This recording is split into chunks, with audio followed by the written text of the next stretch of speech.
Ladies and gentlemen, back. Hit that like button. Subscribe. Talk to NBA. Guys, the Clippers choked. Laughing emojis everywhere. Choked, and then choked again. It was just bad. Really, really bad. And the thing for me during this season, everybody in the mainstream media, everybody wanted a LeBron villain. Basically. And that's what it is. Everybody wants a LeBron villain. And so when you look at Kawhi, are you saying that LeBron is the villain and then other people are the good guy, or the other players are the villains? They want an antagonist. They want somebody to be going up against LeBron. And so Steph them kind of fell apart. And for me, is that people didn't watch what it was with Kawhi Leonard in his career. Like, he was never the guy that carried the San Antonio Spurs. That was Manu. That was Tim Duncan. That was Parker. And then they had one of the greatest coaches of all time in Popovich. So then he goes to the Raptors, and it's no pressure whatsoever on him. But then he have a great series versus the 76ers, who we know are flawed as can be. Mm-hmm. And then they play the Bucks. The Bucks got one superstar. Especially that boy Chris Middleton put up like 6 points. Had one star, game. And then they play a Warriors team that was depleted. Kevin Durant is injured. Klay Thompson go out. Was hurting in that series as well. But also Draymond. Mm-hmm. And so because of that, people crowned him as better than LeBron James. No, he better than LeBron. And so then when the news broke that he was going to the Clippers, and then Paul George was the guy who was going to follow, the thing that stood out to me is that with Kawhi Leonard and everything that everybody was saying about him, these other free agents didn't seem to believe it, because he was the fallback guy. Paul George was. First, he tried to get Kevin Durant. Then he tried to get Jimmy Butler. He tried to get Kyrie first. And all of them said no. So then he went to his fourth option, which was Paul George. And if you look at the team, the Raptors, without him, the Raptors had a better record without him. And they almost got to the Eastern Conference Finals. Without him. And people had just crowned him. And I said, Siakam would have played better. If he would have played better, they would have beat the Celtics. But everybody just jumped on that wagon. And I remember during the season, I would look and I would say, man, look at their record. And I'll be like, yo, their record don't match all the talk. Because all season long, they wasn't the best team. Not even in the West. The Lakers was. Bucks was the best team record-wise.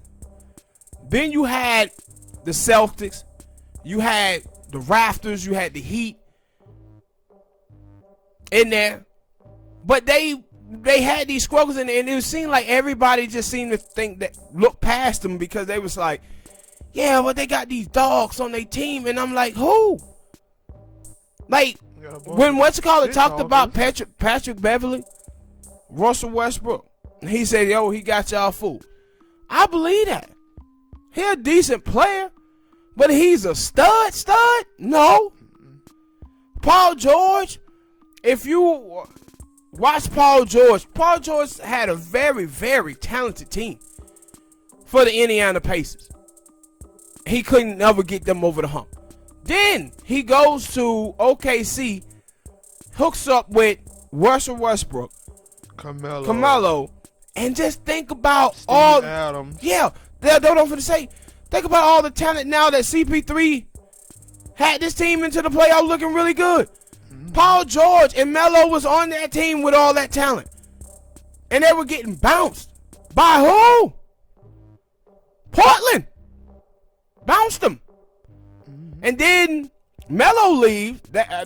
Melo leaves them. And then it was Paul George and Russell. And they lose to Portland.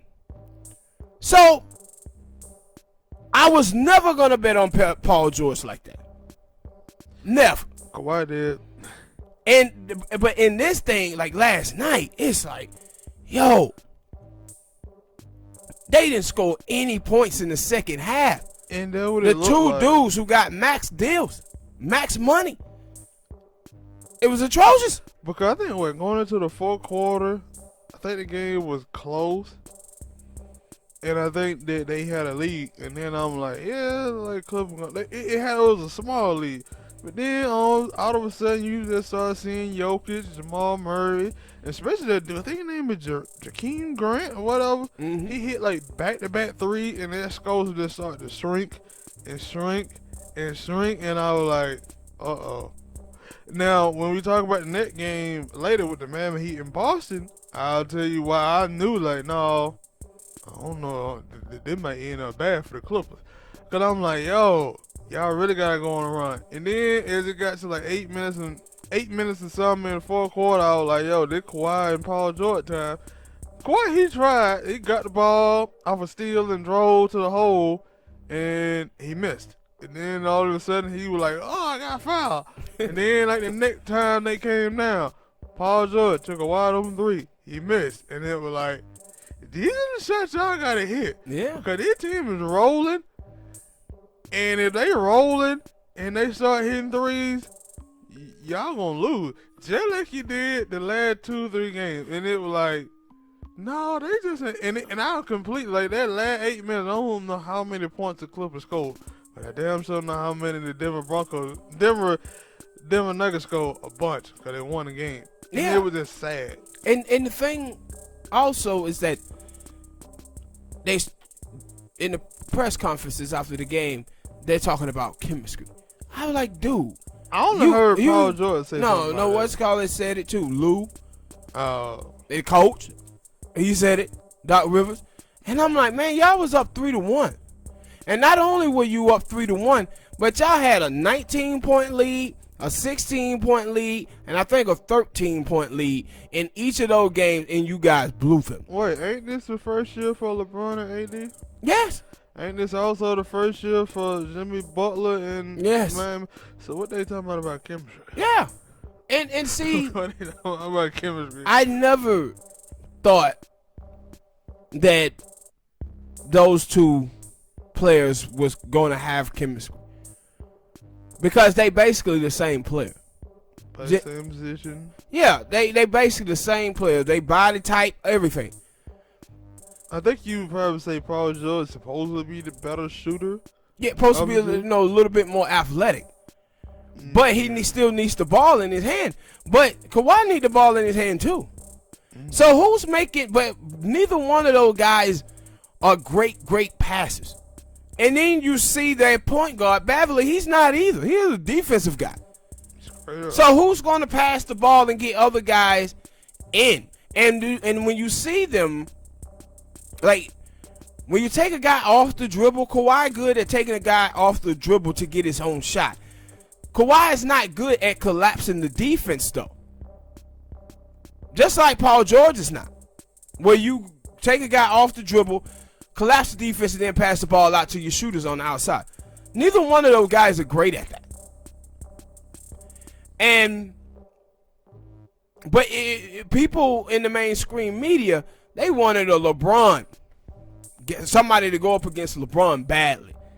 And one of the things with the Clippers is that you watch the Denver Nuggets, and in the NBA today, especially with the Clippers though, we don't have positions anymore. So you got three dudes who all defensive players. Paul George, Kawhi Leonard, and Beverly. But the way that they play defense, they switch everything on the pick and roll. So what you do is you take Lou, who is not a great defender, and whatever guy he's guarding, and you tell that guy to bring a pick, run a pick. They're going to switch it every time. They're never going to have Paul George or Kawhi Leonard to fight underneath the pick. Whatever you want to call it. They're never going to have him do that. They're going to switch it on Lou, and then you able to attack the basket. And see, them guys there have got shooters on the outside. And Jokic is just amazing. Some of them shots that kid was hitting. No, one of them passes that he made, well, he just had the ball in his head and threw it behind him. Didn't even look, and I was like, how you knew that dude? How you knew the one? Like, of course, okay, you saw the dude cutting. How you know that you were going to throw the ball behind you, not look back really, and that it wasn't going to get knocked away from the defender? And the dude still caught the ball and laid it up, and I'm like, that boy mean. I think I seen somebody on Twitter talking about it. They were like, yeah, Jokic in the third quarter got 12 points, 14 rebounds, and 12 assists, and 4 fouls. No wonder they trying to foul him out. He's killing them. Yeah. And what the hell would Joakim Noah? Because on the bench, like, they understood that they was a small team, so they tried to bring him in to give them some minutes, and they needed somebody like him to play Jokic.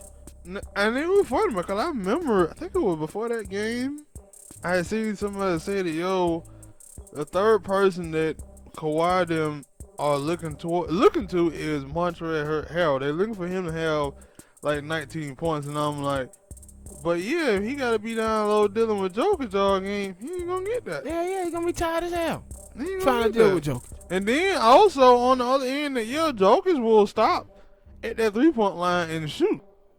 Sometimes he ain't gonna go down low in that post. So you gotta deal with him all the way. And for Montreal, well, he just in the post. And you see, Jamal Murray has more points than Kawhi and Paul George combined. Combined. That's a damn shame, bro. That's a damn shame. In game 7. And then also, you said something about Patrick Beverly. Like, Patrick Beverly, that's your guy. Yeah.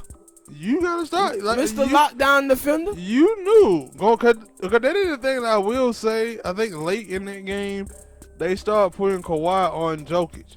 But then it was like, okay, you got Kawhi on Jokic. Patrick Beverly, I'm guessing he got Jamal Murray. Well, they still got, cause even Michael Porter, I don't think he made too many big shots, but that dude Jakeem Grant, he made a bunch of big threes. Bunch of big shots. Who gonna guard him? Who gonna guard Paul Millsap? And see, that's to me always the underrated guy, Paul Millsap, because Paul Millsap can play on both ends of the floor, and you can see that he was giving them guys some trouble. And I think one part of the season during this series when he said, "Yo, I don't know what it is about these guys, but these guys think we soft." I think it was like game 5. Yeah, and he was like, "These guys think we soft, and we gonna show them now we not." And then when they punched back, you just seen them like, "Oh, these cats willing to stand up to us." And it was like, yo, because people were saying they were 4-1. Like Charles Barkley, like, "Oh no, Denver Nuggets getting 8. It's 4-1." I didn't think it's supposed to be because of what we just seen from them dudes. Because that Utah team was great, and them cats came back and won. Came back from 3-1 with them, and they were having excellent games. And I said, that kid Jamal Murray, he have arrived. Luka, great. Michael Porter can knock down threes. Grant knock down threes. No, that's a good if you Denver Nugget basketball team. Like you just said, you went to the Denver Nuggets in the Utah game, great series. But then if you think about the Clippers in their first series against Dallas, had trouble. Yeah, had trouble. If you probably say if Porzingis was there for at least 3 games, they probably would have lost and been out earlier than this. And last but not least, on this subject matter, and we'll wrap this topic up. And one thing, man, that with people in the mainstream sports media, especially the black people that's in that media. I understand that you love to see someone who look like you succeed or whatever. And because, with the Miami Heat, I'm a Miami Heat fan. And so I see a lot of white folks who love Tyler Hero, right? And Tyler Hero is playing outstanding.